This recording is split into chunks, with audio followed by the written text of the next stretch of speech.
Olá, tá começando mais um programa Saúde e Diversidade, o podcast de saúde para as pessoas LGBT. Nosso programa vai ao ar toda segunda-feira. Hoje o nosso programa foi gravado no dia 17 de setembro de 2020. O meu nome é Mário César Vilhena e eu tô aqui com a minha amiga Vivian Avelino Silva, a Vivi. Oi, Vivi, tudo bem? Olá, Mário, eu tô bem, e você? Tudo certinho, continuamos de quarentena, seguros, isolados. Eu da minha casa, você da sua. É isso aí, a quarentena ainda não acabou, embora todo mundo esteja maluco na rua já, né, Mário? Muita gente, eu não sei por nada. É isso aí. Durante o nosso episódio de hoje, você vai ouvir esse som.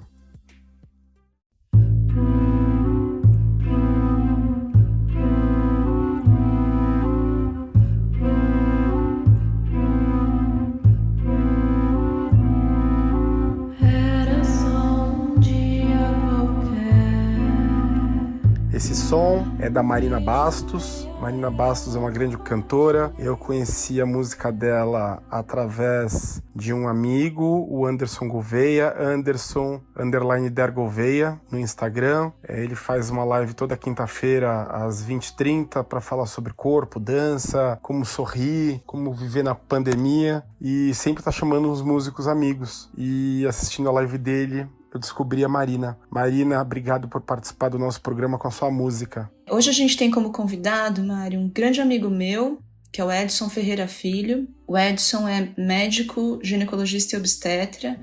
Ele é médico lá no Serviço de Extensão e Atendimento de Pacientes HIV/AIDS, que é o nosso serviço de cuidado ambulatorial a pessoas que vivem com HIV, do Hospital das Clínicas, da Faculdade de Medicina da USP. E ele também atua como professor lá na disciplina de ginecologia, dando aula para os alunos do 4º ano da Faculdade de Medicina da USP. Edson, muito bem-vindo, viu? Obrigada por ter vindo aqui falar com a gente. Oi, Edson, tudo bem? Obrigado a vocês pelo convite. Tudo bem, Mário? Tudo bem, Prazer. Vivi? Agradeço o convite de vocês e digo que é uma honra participar aqui porque eu sou fã do podcast. Ah, que bom! Que maravilha!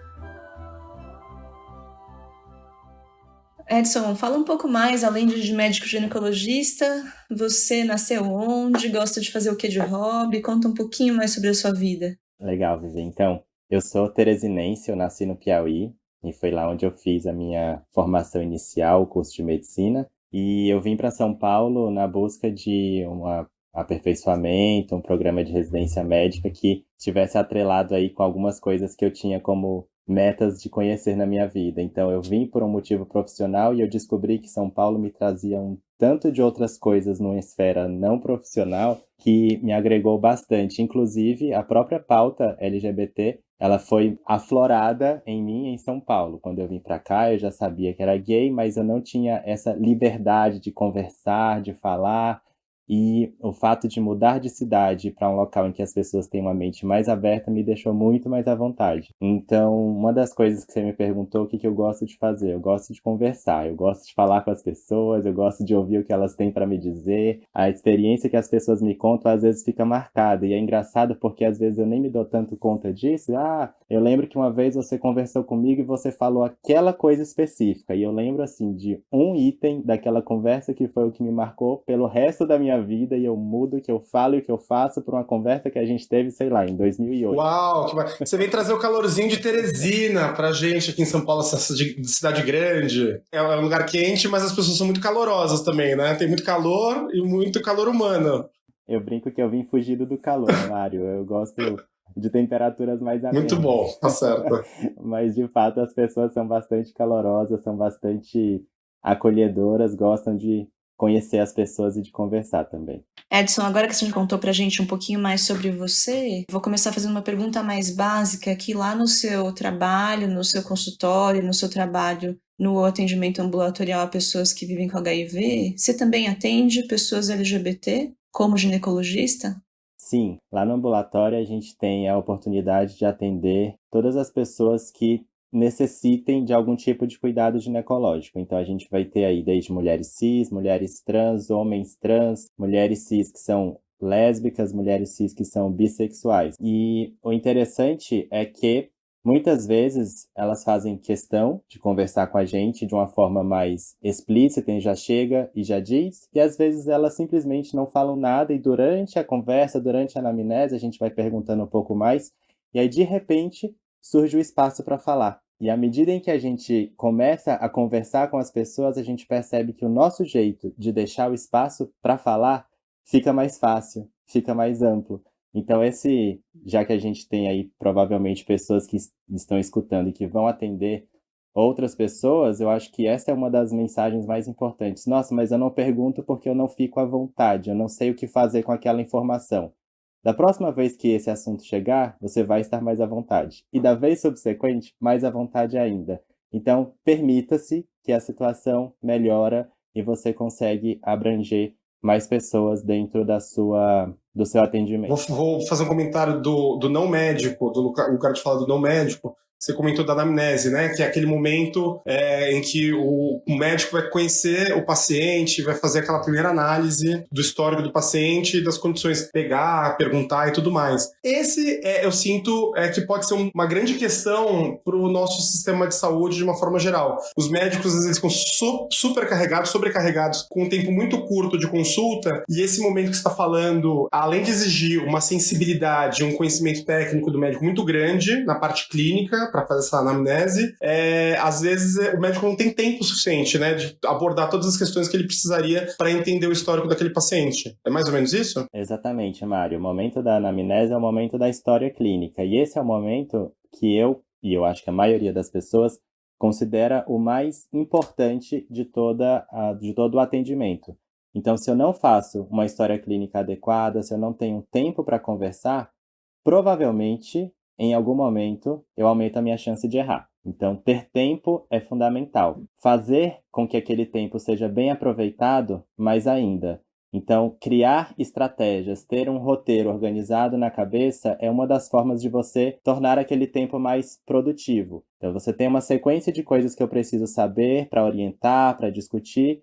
Ter as perguntas mais ou menos organizadas já vai facilitar. Então, a otimização do tempo também depende de treinamento e depende de sistematização.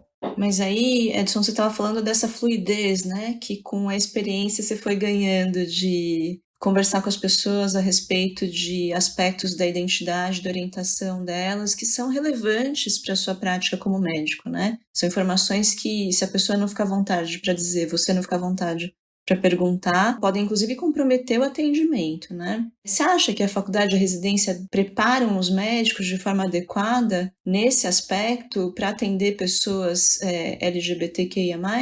Então, Vivi, na verdade, isso assim tem que ser um momento inclusive de autocrítica. Eu comecei a ensinar outras pessoas antes mesmo que eu estivesse preparado para falar sobre esse assunto especificamente. Então, ao longo da formação, eu não me senti contemplado nesse ponto e eu não percebi que isso fazia falta até que eu conversei com uma paciente que me falou, eu sou lésbica. E aí, o que eu poderia fazer com aquela informação? E naquele momento eu fiquei, tipo, não sei se isso vai mudar o que eu vou fazer ou não vai, vou ganhar tempo. Comecei a perguntar, você namora? Como ela chama? Vocês estão juntas há quanto tempo? Me conta um pouquinho como que é a relação de vocês. E nesse ganhar tempo para pensar o que eu faço de diferente no primeiro atendimento que eu tive, foi um espaço que eu criei para ela conversar, que no final ela disse, nossa, é a primeira vez que eu falo e alguém diz, não vira a cara, não abaixa a cabeça, não muda de assunto. Então foi meio que, sem querer, acertando. E isso foi muito legal, porque provavelmente depois que eu tive essa primeira conversa com ela que eu parei para pensar, nossa, então eu devo mudar o meu jeito de fazer perguntas. Se você é casada, você não pergunta se você é casada com ele. Com quem você é casada? Como chama a pessoa com quem você está junto? Eu acho que mudou, nesse primeiro momento, o jeito que eu conduzia a conversa. E isso certamente vai mudar também o que tem de relevante em termos de orientação. Se ela vai ter necessidade de uso de métodos anticoncepcionais, como que vai ser feito o rastreamento de câncer de colo uterino. E existem outras questões de saúde que vão além do espectro ginecológico propriamente dito, relacionados com hábitos e vícios, com saúde mental, que a gente também passa a se preocupar quando identifica esse fator. Então, acho que foi uma revolução que aconteceu motivada pela necessidade, mas que certamente não veio da questão da formação. Quando eu comecei a ministrar algumas aulas também, eu faço bastante ginecologia endócrina, e dentro da ginecoendócrina a gente tem as diferenças do desenvolvimento sexual, que é uma situação que entra aí no I do LGBTQIA+, e quando eu começo a explicar sobre E de intersexo, né? sexual, o intersexo, exato. Quando eu começo a explicar sobre o desenvolvimento sexual, eu percebi que a minha explicação, ela era cisnormativa. Então, até refazer a linguagem foi uma chamada de atenção de uma aluna que era trans. Ela veio dizer, olha, gostei bastante, sua explicação foi muito clara, mas você usa muitos termos que cabem somente dentro de uma caixinha cis. E eu fiquei, sei lá, umas 2, 3 semanas pensando naquilo. Nossa, como que eu vou fazer para conseguir incorporar um pouco mais no linguajar a possibilidade de abranger, de não ser tão normativo ou de ser tão restritivo. Então, eu brinco que a gente está sempre se refazendo, sempre reconstruindo e tentando sair de dentro das caixinhas de normatização que a gente foi criado, que a gente foi colocado, seja na graduação, seja na residência ou em qualquer outro momento da formação da gente. Eu vejo pela sua fala, primeiro seus alunos e pacientes tiveram sortes de cair com você, né, como médico e professor. E nesse primeiro momento, tanto da aula quanto da consulta, tem aquela questão que é muito típica das consultas e do brasileiro, que é de se criar uma empatia, né, que foi o que você se esforçou para fazer com a sua paciente. E tem um monte de paciente que não tem essa sorte, que caem com profissionais que acabam não tendo essa empatia por questões éticas, morais, conservadoras. E isso gera um problema secundário, ao meu ver, que é o do objetivo final do tratamento, da consulta médica, que é esse bloqueio faz o paciente não se abrir para o profissional que está com ele, e no final das contas, o médico ou o profissional de saúde acaba não conseguindo resolver aquele problema específico. Então, uma mulher lésbica, que ela tá por outras questões, ela pode sair de repente com uma receita de um anticoncepcional que ela não precisa e sem o exame de Papa Nicolau que ela precisa, né? Estou dando um exemplo, mas isso pode ser até pior para as pessoas trans. A pessoa trans, a gente vem abordando e vem batendo nessa tecla muito, pode acabar não voltando, dependendo dessa questão da empatia do profissional, e que, na verdade, é só a pessoa ser educada, às vezes, e da falta de técnica, por exemplo, técnica de fazer as perguntas, essas anamneses, né? E, no contexto da sala de aula, eu acho que o professor sensibilizar e passar essa técnica para os alunos profissionais da saúde, médico, enfermeiro, etc., para que eles saiam formados. E aí, no último nível, que a gente tenha na grade curricular das universidades, um capítulo específico, uma disciplina que trate desses temas para que essas pessoas sejam atendidas, né? Já existe política pública específica para isso. Sem dúvida, Mário. Na verdade, eu acho que a questão da empatia, a questão do vínculo com as pessoas, ela é a base de qualquer relacionamento, seja médico-paciente, professor-aluno, entre amigos, dentro de um relacionamento conjugal. A gente sempre tem que tentar estabelecer a possibilidade de se colocar no local do outro, tentar entender por que aquela pessoa falou aquilo e, se você discorda, por que você precisa convencer aquela pessoa de que o seu pensamento é diferente, como que você vai fazer isso sem ser desrespeitoso. Então, como que eu vou te convencer a não ser homofóbico, como que eu vou te convencer a não ser transfóbico, e não necessariamente num discurso explícito de homofobia ou de transfobia, mas simplesmente na recusa de atendimento ou na recusa de falar sobre o assunto dentro da conversa. Então, eu te contei que eu sou lésbica e você não fez nada com essa informação. É um jeito de você continuar oprimindo aquela pessoa. É um jeito de você afastar aquela pessoa do sistema de saúde. Então, no final das contas, a gente precisa sempre estabelecer a empatia e tentar se permitir rever as nossas atitudes e admitir, nossa, daquela vez eu errei. Como que eu posso fazer para não errar de novo? Nossa, dessa vez eu acho que foi melhor, mas ainda não tá do jeito que eu queria que tivesse sido. Posso fazer de um jeito diferente e conversar com outras pessoas. Eu percebi que isso também fez muita diferença quando eu comecei a dizer assim, eu tive uma dificuldade em um determinado ponto, alguém surge com, nossa, nessa situação eu pensaria em fazer isso, e aquilo não tinha me ocorrido. Então falar entre outros profissionais sobre o assunto também é algo que vai nos agregar, também é algo que vai nos fortalecer. Eu fico feliz de você falar isso, porque essa é a maior motivação da gente fazer o podcast, né? É realmente a gente poder ter uma audiência ouvindo essas coisas que a gente precisa falar a respeito da saúde de pessoas LGBT. E aí eu, enquanto você falava, fiquei imaginando, e eu também atuo no mesmo serviço que você, então eu conheço, né, a nossa fauna. E aí, médico, sem dúvida, profissional de saúde de uma forma geral, mas médico muito, muito mais, é um bicho teimoso e arrogante, né? Vamos ser bem honestos aqui. E é difícil, né? Esse reconhecimento que você está falando, puxa, não foi legal, como posso fazer melhor? Não é a regra entre os nossos colegas, né, Edson? Você não se sente meio alienígena de vez em quando lá, tentando abraçar a causa? Como é que você lida com isso? Porque eu tenho certeza, eu já sinto isso na infectologia, imagino na ginecologia que isso também deva acontecer. Então, essa pergunta ela é bem interessante, Vivi, porque acontece com alguma frequência de a gente escutar comentários de pessoas que fizeram parte da nossa formação e pessoas por quem a gente tem admiração em um grande campo de conhecimentos e que de repente solta aquela frase que você fica, nossa, perdeu 1 milhão de pontos agora. E essa sensação de frustração, ela não tem que ficar aqui guardada.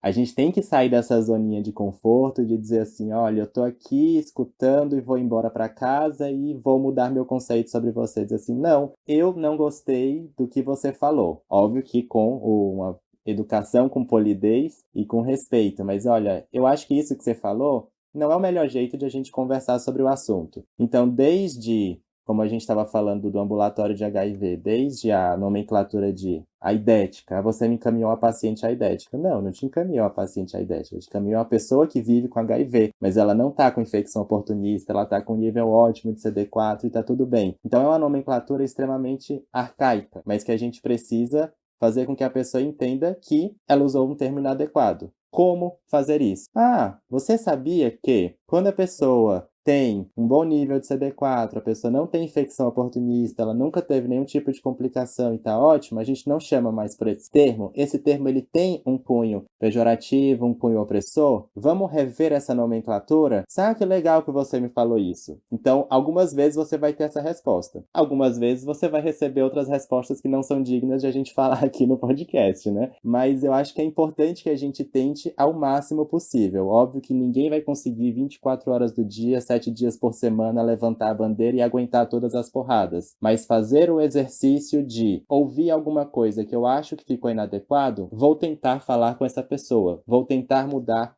o jeito que aquela pessoa falou. E eu acho que dentro desse contexto, você me perguntou se às vezes eu me sinto um pouco alienígena. De fato, a gente acaba ficando um pouco nessa sensação de tipo, será que eu sou a única pessoa que pensa diferente? E é por isso que tem uma rede de pessoas que trabalha com a mesma ideia, com os mesmos ideais, com os mesmos princípios e poder conversar francamente sobre isso ajuda. Então eu tenho algumas pessoas que fizeram faculdade comigo, inclusive, depois vieram fazer residência lá no HC também, e às vezes quando acontece alguma coisa muito esdrúxula, eu acabo ligando para um dos dois para desabafar, tipo, nossa, aconteceu uma coisa que tô por aqui. E aí quando você fala, aquela pessoa escuta e diz, que só de ter falado já passou um pouco a minha raiva, a minha frustração, e eu consigo digerir melhor a informação e pensar no que fazer com ela, e 2, que a pessoa traz pra você, tipo, eu acho que a gente podia falar desse jeito. Olha, aconteceu uma coisa parecida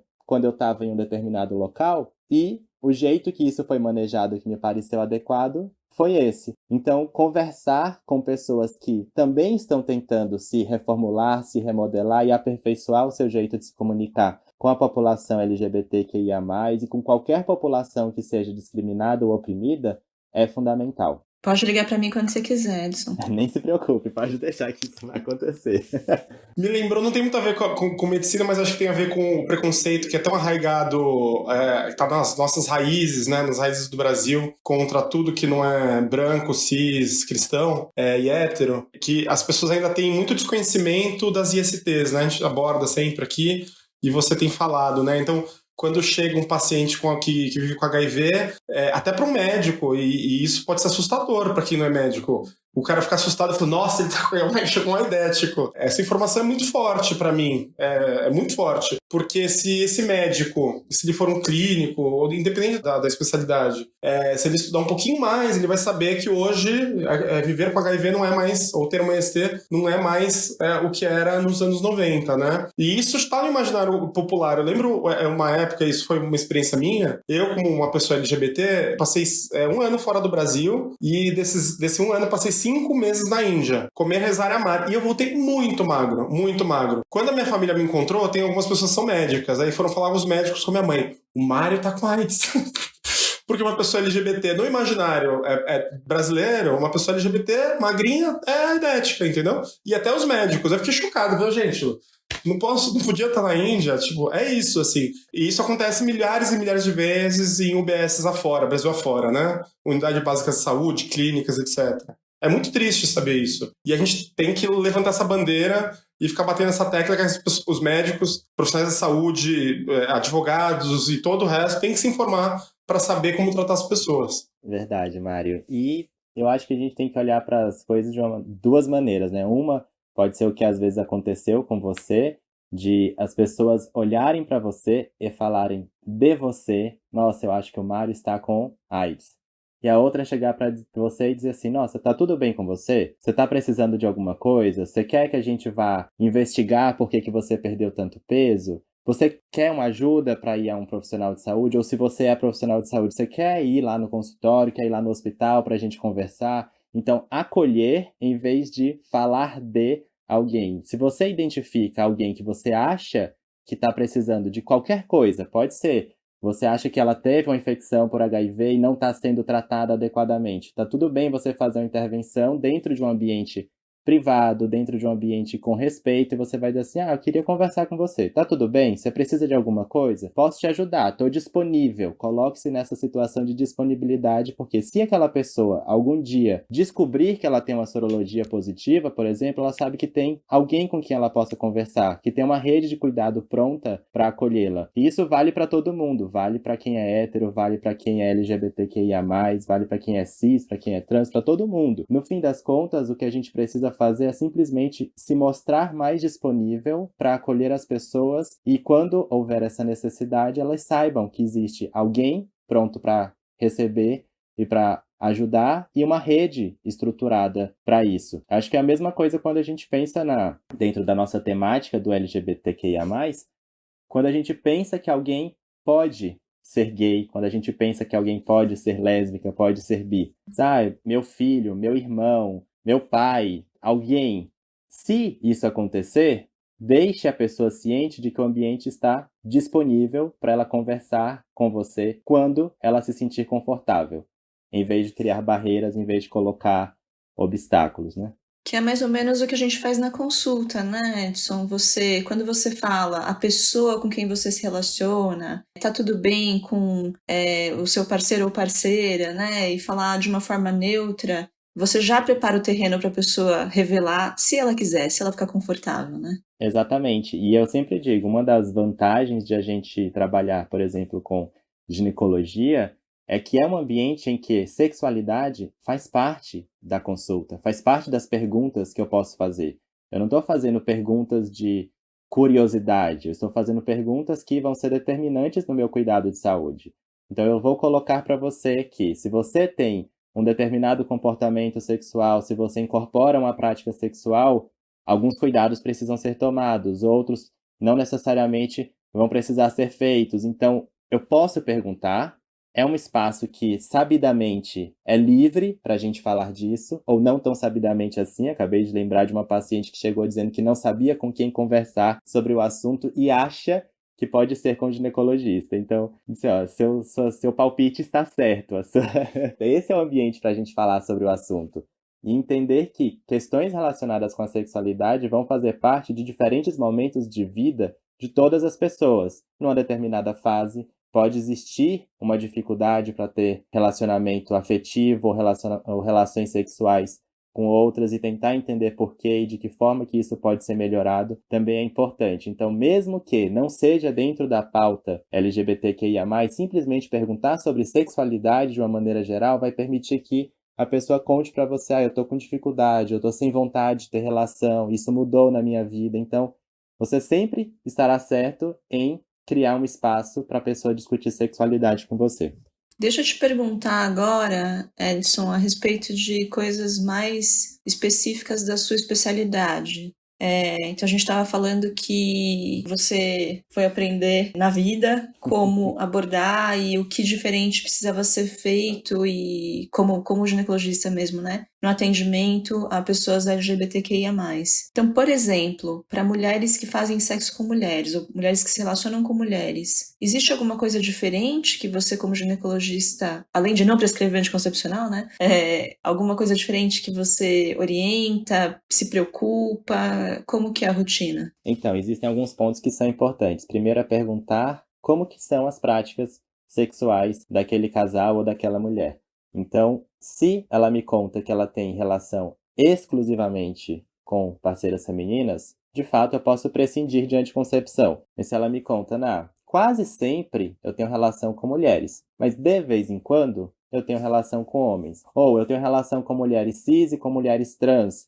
E existe alguma chance de ela ter uma gestação. Você imagina que para uma paciente para uma mulher que seja LGBT convicta e ela está carregando a bandeira do sou lésbica, mas de vez em quando ela possa ter relação aí com alguém e ela possa ter uma gestação resultante dessa relação, a gravidez não planejada dentro desse contexto talvez seja até mais catastrófica do que já é dentro da nossa população, dentro da sociedade geral. Então a gente vai oferecer sim anticoncepção para ela se ela tiver risco de gravidez. Então, colocar o rótulo e dizer assim, você é lésbica, você não precisa, também tá errado. Então a gente não vai se contentar com isso. Eu vou perguntar, você tem relação só com mulheres? De vez em quando tem relação com homens? Isso muda a ideia que a gente vai fazer. E segundo, como que são as práticas, por exemplo, se envolve penetração com objetos, com dedos, com língua, se existe a possibilidade de múltiplas parcerias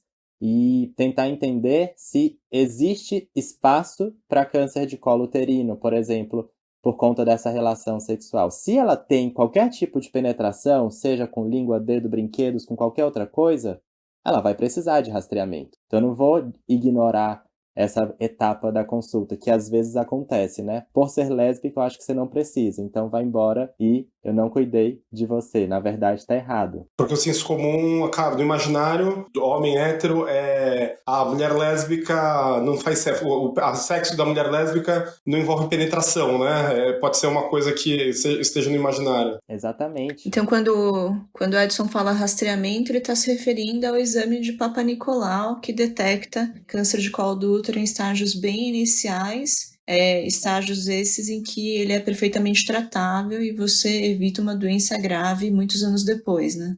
Exatamente, Vivi. O rastreamento do câncer de colo é a colpostologia oncológica, que a gente apelida carinhosamente aí de Papa Nicolau, que é o sobrenome de quem desenvolveu esse exame, né? Que mudou, na verdade, a história da ginecologia nos últimos 100 anos. A gente percebe aí que tem uma redução em relação a isso, principalmente quando a gente se preocupa com esse assunto. Mas existem trabalhos que mostram que mulheres lésbicas e mulheres bissexuais, elas recebem menos ou nenhuma orientação em relação a isso quando a gente compara com o grupo das mulheres heterossexuais ou supostamente heterossexuais, para quem nem se perguntou em relação à sexualidade, né? Então, a gente vê que existe aí uma discrepância no acesso aos métodos disponíveis de rastreamento de proteção, simplesmente por a pessoa se anunciar como LGBTQIA+, ou às vezes por você presumir que ela seja, que é outra coisa que é absurdamente inadequada, né? Você não tem que fazer presunção de nada. Pergunte. Às vezes, por se vestir de uma maneira diferente, por falar de um jeito diferente, por ser mais gorda, mais magra, por ter um determinado trejeito, você já faz presunções e você nem se permite perguntar para aquela pessoa como você deveria perguntar para todo mundo. E a partir daí já toma condutas erradas baseadas num pressuposto que não necessariamente é verdadeiro. Sem dúvida. Diante de chocante. A mulher perde o direito de fazer um exame. Você falou que revolucionou a ginecologia no Brasil, ou seja, um exame fundamental para a descoberta de uma doença séria. E aí a mulher ser privada disso só por... sei lá por quê. É muito chocante, gente. Eu fico indignado. Mário, o tempo inteiro as mulheres estão sofrendo perda de direitos. Não vou nem perguntar de homem trans, então, ainda, porque a gente vai chegar lá, mas deve ser pior ainda. A gente vai chegar lá. Ô Edson, e você tinha falado da catástrofe que pode ser uma gestação não planejada. A medicina tem recursos para evitar gestação não planejada e eles muitas vezes são mal utilizados, especialmente em populações que têm menos visibilidade, né? Mas, por outro lado, tem muitos casais homoafetivos que querem ter filhos biológicos. E aí, eu me lembro de um convidado nosso que falou que, puxa, uma das coisas que me atingiu quando eu pensei que eu podia ser gay era que será que eu nunca ia ter família? Isso é uma preocupação, né, de muitas pessoas que vivem relacionamentos homoafetivos, né? Mas para isso também a medicina tem recursos, né? Como é que a gente pode fazer para ajudar os casais homoafetivos que querem ter filhos biológicos?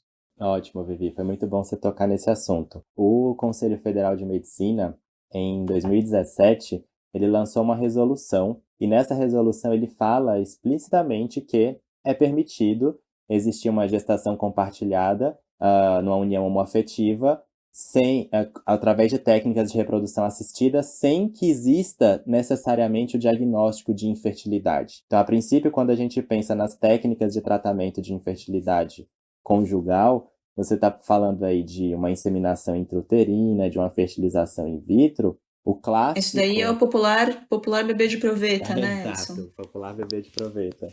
O clássico é a gente pensar em pessoas que tenham dificuldade para engravidar, um homem cis, uma mulher cis, ambos heterossexuais, dentro desse relacionamento não conseguiram engravidar. Então, de 2017 para cá, teve essa quebra nessa caixinha. E aí a gente já tem a possibilidade realmente que um casal lésbico, por exemplo, possa ter uma gestação compartilhada, em que uma vai doar o ócito, o óvulo, né, o gameta que vai fazer parte do material genético da criança, e a outra vai ter no seu útero a gestação. Então é uma gestação compartilhada, ambas participam do processo, e o fato de uma ter a casinha, a outra ter o material genético, isso envolve muito mais o casal do que se a gente fosse pensar que só uma das duas vai poder participar disso. Então é muito interessante essa possibilidade. A questão afetiva fica muito evidente aí, né?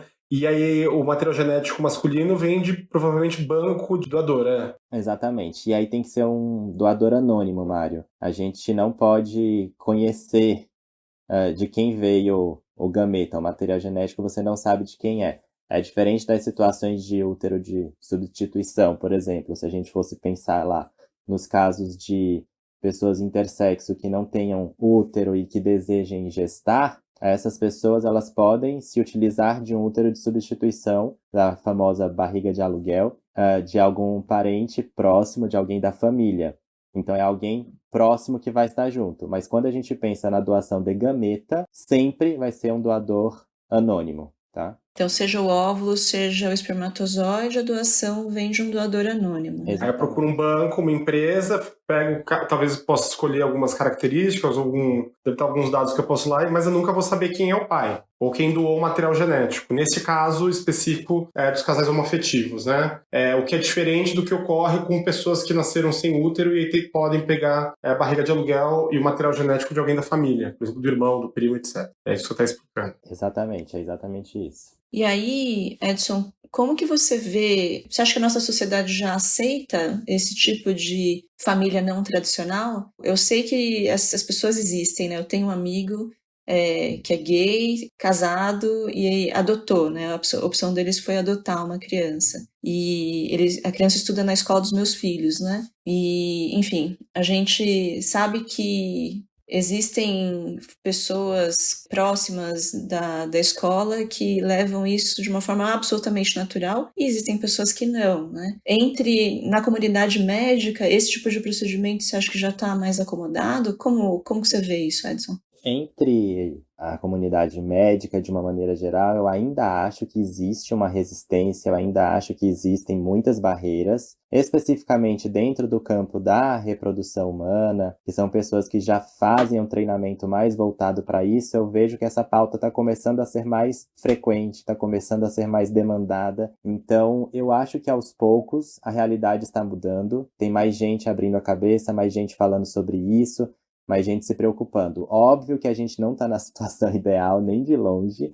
A gente ainda tem muitos obstáculos, preconceitos, mas o fato de existirem múltiplos projetos tentando modificar a mentalidade das pessoas, tornar isso algo mais acessível, tornar isso algo mais corriqueiro, corrente, é fundamental. Então, esse podcast, por exemplo, é algo que vai fazer diferença. As pessoas vão escutar e quem nunca se perguntou sobre isso, nunca pensou sobre o assunto, provavelmente vai começar a pensar, vai começar a ler sobre o assunto e ter uma opinião um pouco mais embasada e um pouco mais ampla do que tinha nos seus conceitos anteriores. E eu acho que é esse o esforço que a gente tem que fazer. A gente ganhou o nosso dia com isso.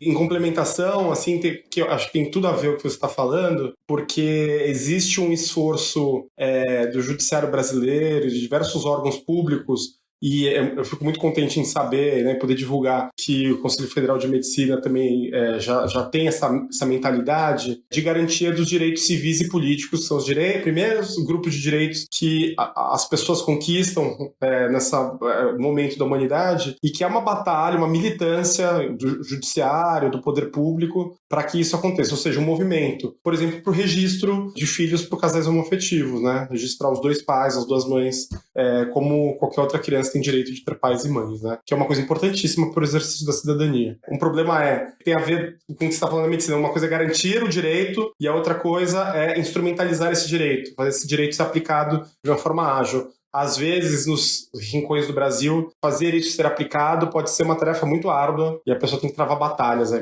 mas pelo menos já temos alguns dispositivos. É isso aí, muito bom. E aí, sem dúvida, né, a falta de dispositivos, espaços e escuta é muito mais intensa para as pessoas trans. E aí, se a gente está mal preparado para atender as pessoas LGBTQIA+, em geral, né, que diria para a gente atender as pessoas trans? Então, como é que é o preparo de um ginecologista hoje nas escolas de medicina, nas residências médicas, para atender mulheres trans e homens trans, que são também população cliente de um ginecologista? Edson. Ótimo, Vivi. Eu acho que a gente ainda está muito aquém do que deveria. É um tema que começou a ser debatido dentro de boas instituições que estão tentando rever o seu programa de ensino, de aprendizagem. Então, atualmente a gente fala sobre o assunto. Há algum tempo, isso nem era mencionado, tamanha a invisibilização dessa população dentro da nossa sociedade, dentro dos currículos médicos absolutamente tradicionais. Então, rever o programa e falar sobre o assunto já é um primeiro passo, mas a gente ainda está bem longe em relação a isso. Quando eu terminei os 3 anos de residência em ginecologia e obstetrícia, eu não me sentia pronto para fazer esse atendimento.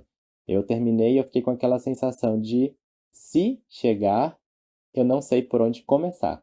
E por conta disso, eu me permiti sair do pedestal de inatingível e que não precisa se refazer e se remodelar, né? Eu disse, vamos ver como as pessoas fazem. Então, bati na porta da endocrinologia, que faz o atendimento no ambulatório de desenvolvimento. Inclusive, o Rafael Locke, que já esteve aqui, estava lá no ambulatório. E aí eu conversei com Soraya Domenici, Elaine, a própria professora Berenice, e sobre esse assunto e dizendo assim, eu não sei e eu queria aprender um pouco. Posso ficar vendo como vocês fazem? Para quem está ouvindo a gente, é tudo a galerinha do Hospital das Clínicas, a panelinha do Hospital das Clínicas aqui de São Paulo, para quem não conhece. E eu me permiti conversar com elas e dizer, eu não sei, eu queria saber um pouco. Posso ver como vocês fazem? E ficar lá, ouvindo, aprendendo, interagindo, foi o que me permitiu dizer assim, agora eu me sinto pronto. E quando eu comecei a atender no serviço de extensão a pessoas que vivem com HIV e AIDS do Hospital das Clínicas, chegaram algumas mulheres trans para eu atender, e naquele momento eu disse, olha, agora eu acho que eu consigo fazer esse atendimento com a mínima qualidade que você merece, que você é digna de receber. Então foi um momento inicial. A população de homens trans, ela ainda é mais invisibilizada, eu acho, do que a população das mulheres trans. E mesmo a ideia de que eu me identifico como homem e vou passar num consultório ginecológico É maluca, né? As pessoas não têm noção, né? tem seus rótulos, tem seus preconceitos, tem suas dificuldades. E uma das coisas que a gente tem que se preocupar com essa população especificamente, antes de ser submetida a um procedimento cirúrgico, caso decida por fazê-lo, é em relação ao significado de menstruação. Para alguns homens trans, a ideia de menstruar é algo que não é condizente com como ele se sente bem, como ele gostaria de estar. Então, pensar em estratégias para supressão dessa menstruação é algo que deve fazer parte do nosso atendimento. Olha só, né?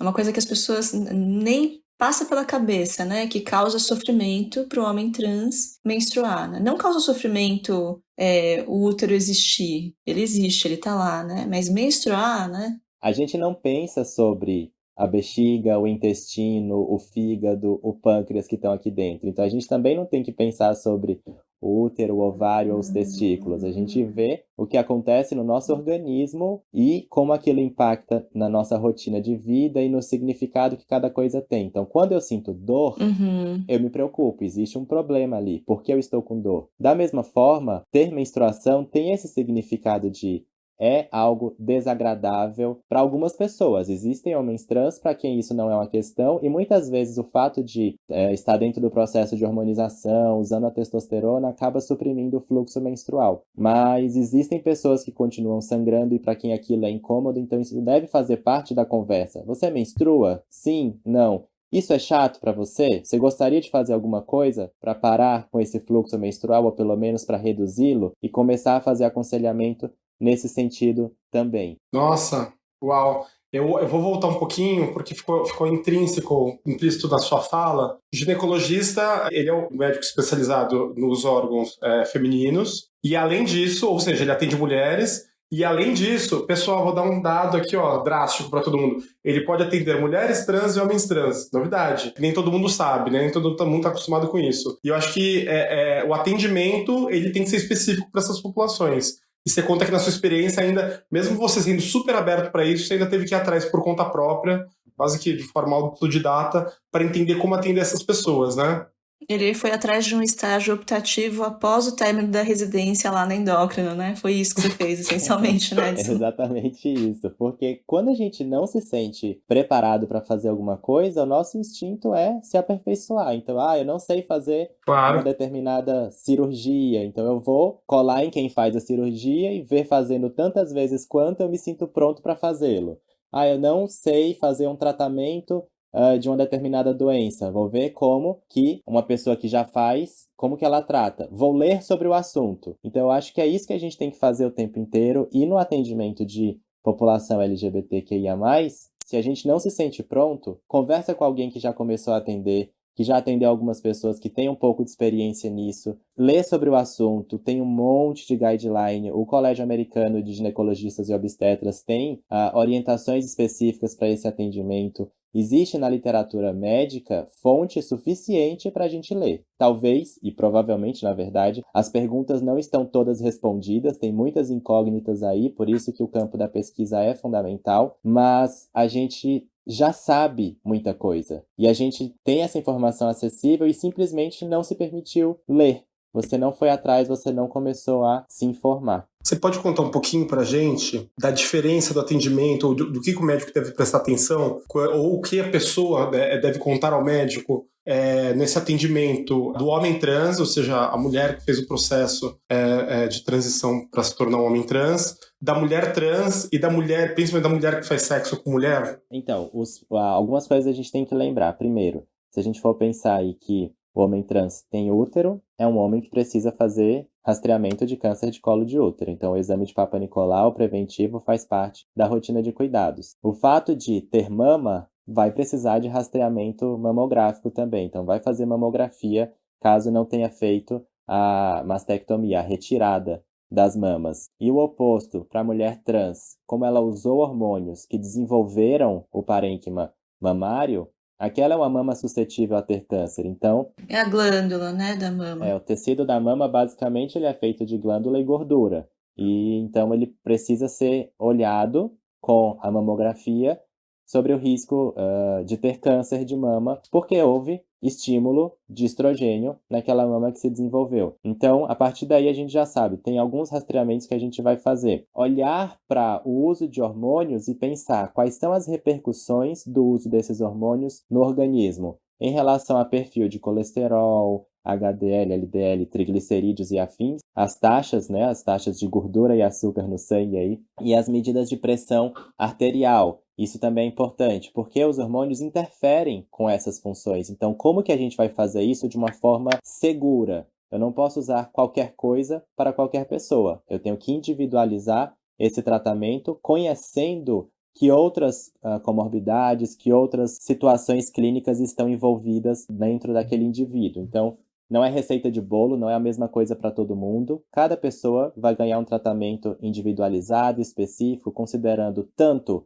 as doenças que já trata ou as situações clínicas que vivencia, quanto as suas expectativas em relação ao tratamento, que podem ser diferentes, mesmo que ela não tenha nenhum problema de saúde. Uma pessoa pode esperar um resultado A, uma pessoa pode esperar um resultado B. Então, algumas pessoas vão não querer utilizar hormônios, outras pessoas podem não querer fazer cirurgia, e tá tudo bem. O importante é que a gente ofereça o que é necessário para que aquela pessoa se sinta bem com seu próprio corpo e consiga viver de forma plena e saudável. Uau! A gente volta um pouco naquele momento que a gente falou no comecinho do programa, que é a questão de conversar e conversar bem com os pacientes, né? Exatamente. É isso aí. E é um prazer também, né? Na verdade, ouvir as pessoas com o coração aberto é a melhor parte, eu acho, da profissão médica, porque você atende, ouve a pessoa com frequência no momento em que ela está fragilizada. A escuta é terapêutica, né? Você não precisa necessariamente ter um remédio para dar, mas você saber escutar é uma forma de cuidar daquela pessoa também. E aí, obviamente, isso se estende para muito além da prática médica, né? Quando a gente escuta com o coração aberto às pessoas em qualquer âmbito, a gente também cuida da sociedade e faz o mundo ser melhor, né? Perfeitamente, Vivi. E só para terminar a resposta do que o Mário tinha me perguntado, em relação às mulheres cis que têm sexo com outras mulheres cis. Então, se a gente estivesse pensando aí nesse grupo específico, o que é diferente na consulta ginecológica? E eu brinco, nada. É exatamente a mesma coisa.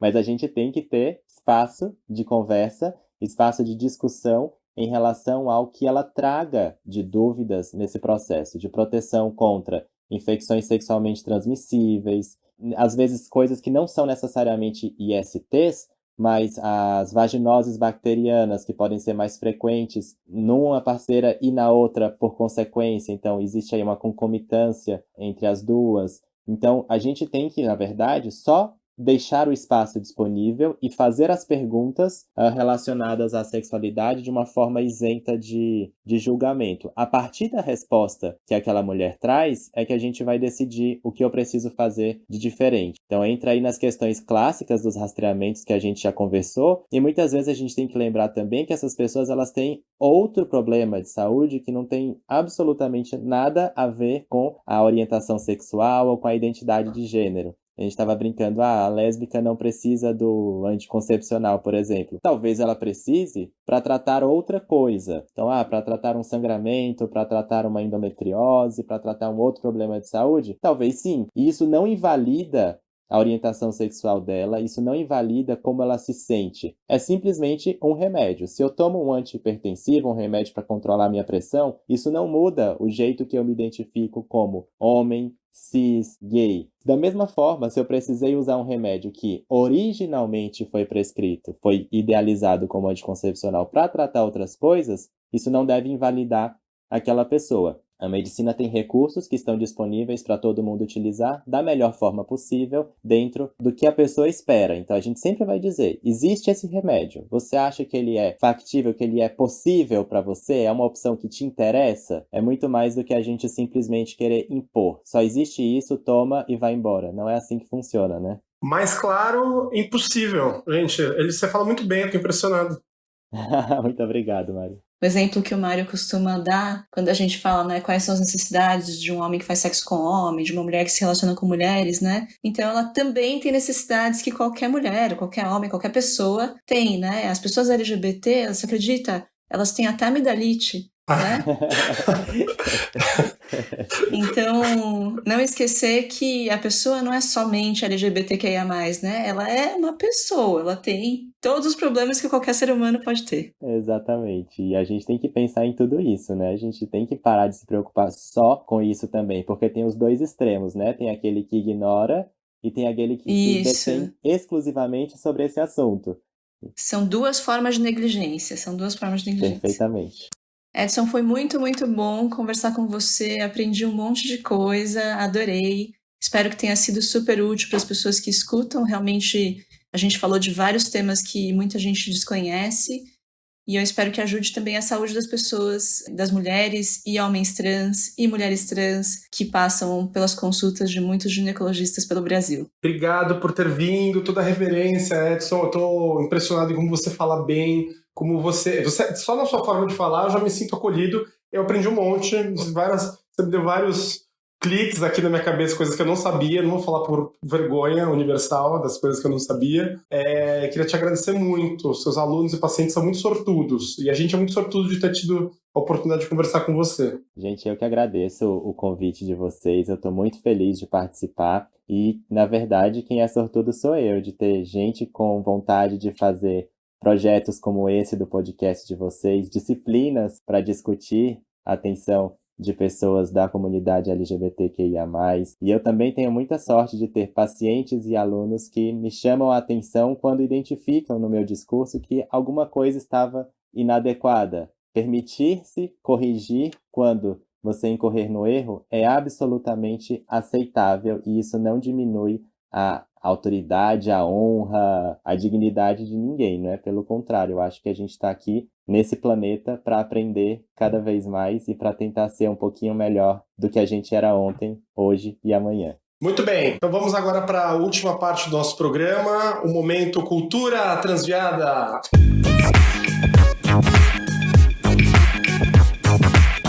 Esse é o Momento Cultural, Edson, e toda semana os nossos convidados dão alguma dica de livro, série, peça de teatro, ou o que quiserem e que acham que vale a pena ser compartilhado. Tem alguns filmes e séries que eu tenho gostado de assistir ultimamente, né?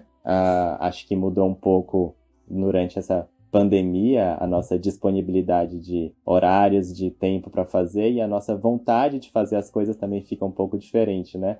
Então, eu tenho me permitido assistir alguns filmes e ver algumas séries e colocar isso dentro da minha rotina para tornar isso o dia um pouco mais leve, um pouco mais saudável, sem tantas pressões. E enquanto você estava comentando aí, eu estava pensando em possíveis sugestões aí de séries e filmes que eu tenha gostado. Tem um filme muito interessante que chama Girl, é um filme belga e vai falar exatamente de uma mulher trans que está num processo aí de amadurecimento e de ansiedade pelo início da hormonização e pelo que ela encontra entre os seus pares, entre as outras meninas com quem ela convive, de curiosidades e de como isso impacta em relação ao desempenho dela e a vontade dela de continuar fazendo as coisas. Então ela faz balé, por exemplo, e dentro disso como que ela faz para adequar aquele corpo dela dentro de um colã de balé para ela